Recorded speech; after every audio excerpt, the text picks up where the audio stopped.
Once, long, long ago, in ancient Japan, it is said that there was a man who was running from a tiger who pursued him. The man ran as fast as his legs would carry him, all the way to the edge of a cliff. The tiger was almost upon him. That's when he noticed a vine. He grabbed a hold of that vine and swung himself off the edge of the cliff, and there he dangled. He looked up and saw the tiger. The tiger was clawing the air and unable to reach the man. Oh, he sighed a sigh of relief. And then he looked down. Oh, at the base of the cliff, there was another tiger clawing the air. A tiger above and a tiger below. He clung tightly to the rope, and that's when he noticed there were two mice, one black as night, one white as day, that were nibbling at the vine, the lifeline to which he clung. He realized it would be just a matter of time before those little mice nibbled through the vine and he fell to the jaws of the tiger below. He knew it was his end. And at that moment, he noticed a wild strawberry. It was growing close to him on the face of the cliff as he clung and clutched that vine. With one hand, he reached over and he plucked the strawberry and popped it into his mouth. Mmm. Mmm. Mmm. Mmm. Never before had he realized how good and sweet a strawberry could taste.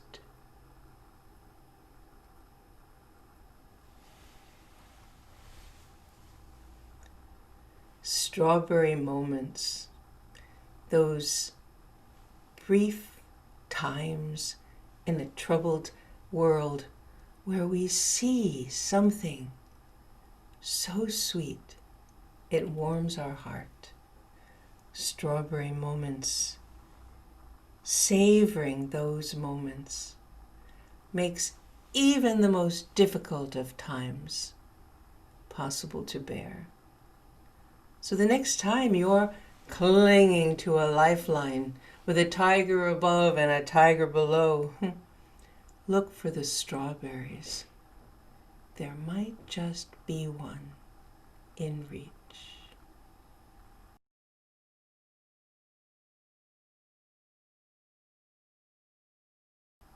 When I was a little girl, I remember a day when I was lying underneath a tree on the grass, looking up at the dappled light coming through the leaves on that beautiful summer day. I remember thinking, I am so happy right now. And then I had a strange thought. I realized that yesterday was now when it was yesterday, and tomorrow will be now when tomorrow comes.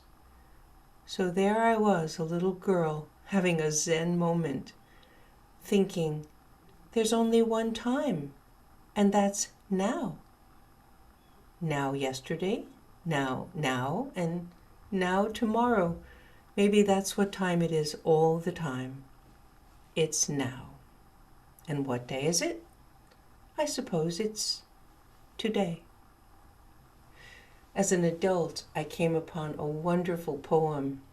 I have it tacked up on my wall and I read it every day to myself. It says, "Look well to this day, for it is life. In its brief course lie all the realities and truths of existence, the joy of growth, the splendor of action, the glory of power. For yesterday is but a memory, and tomorrow is only a vision. But today, if well lived, makes every yesterday a memory of happiness, and every tomorrow a vision of hope.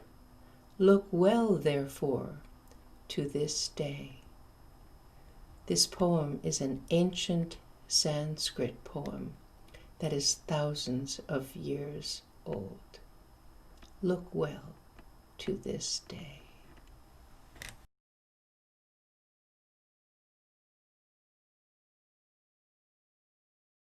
I have a wonderful imagination, but sometimes it runs away with me. When it does, I find myself sometimes feeling very worried because my excellent imagination imagines the worst possible thing that could happen. And I have to laugh at myself because no one knows the future. It's not here yet. It's a part of imagination until it's really now. Well, it just so happened I had the sniffles and I started to sneeze. I started to cough. And given what's happening in the world right now, my imagination immediately went to the worst case scenario, and I was imagining myself in a hospital all alone. And luckily, I remembered a story to tell myself because I was working myself into a frenzy of fear. It seems in medieval times, this tale was told. It was the time of the plague, and one village was being guarded by an angel. The angel discovered that death was coming to the village in the form of the plague, and the angel went to the edge of the village and negotiated with death. The angel said, "Please, these are good people. Don't take them all. Spare them." And death said, "Well, I will only take 1,000. The angel was satisfied and returned to guard the people of the village. Well, the plague came to that village and 2,000 people died, and the angel was outraged. The angel went to the edge of the town to argue and condemn death. The angel said, "You promised that you would only take 1,000, but 2,000 have died." And death said, "I kept my promise. I only took 1,000. Fear took the rest." So they say, you can die of fright.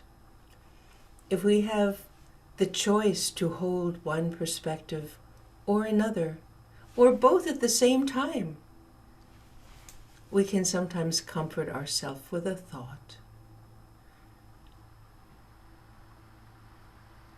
Stories are like that for me. They're the balm of my soul, and I'm delighted to be able to share some of my favorite stories with you.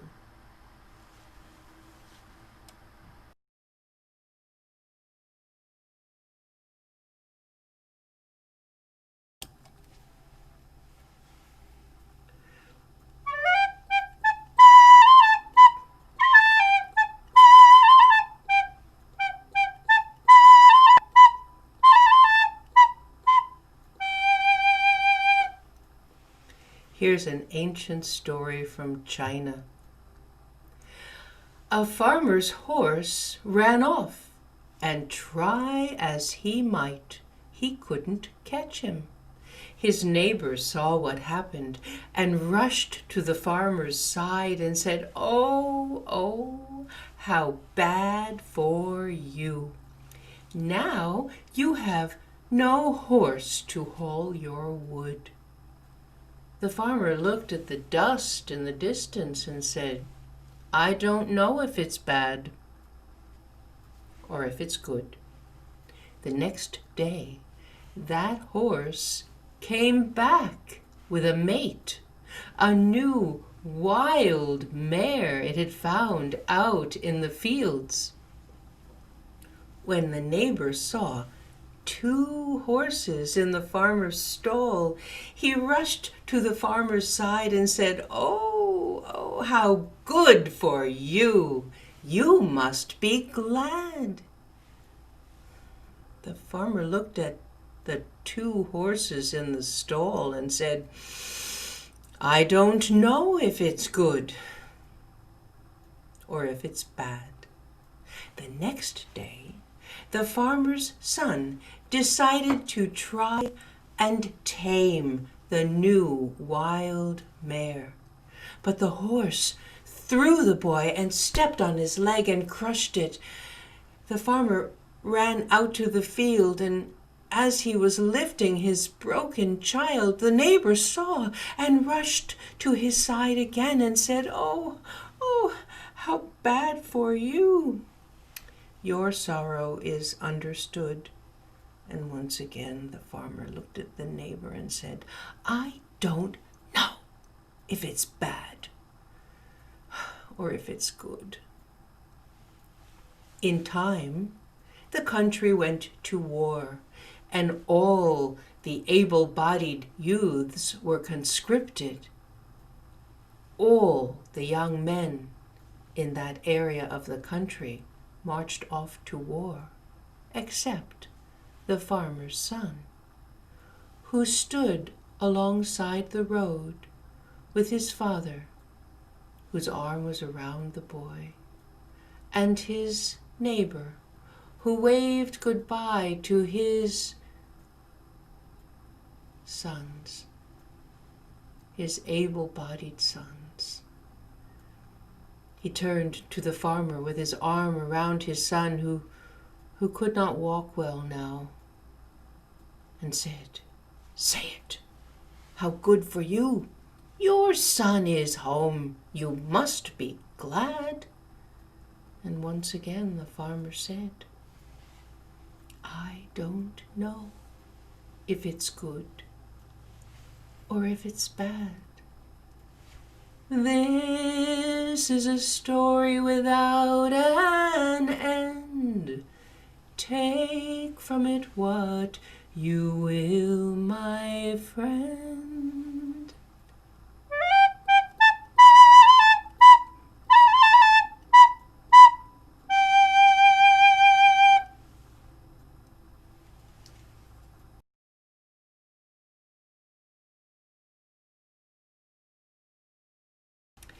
Sadness and gladness both dance in the same parade. Pleasure and pain are both next of kin. Out of your sorrows, all of your joys are made. Just when it can't get worse, it's better again. So on it goes, so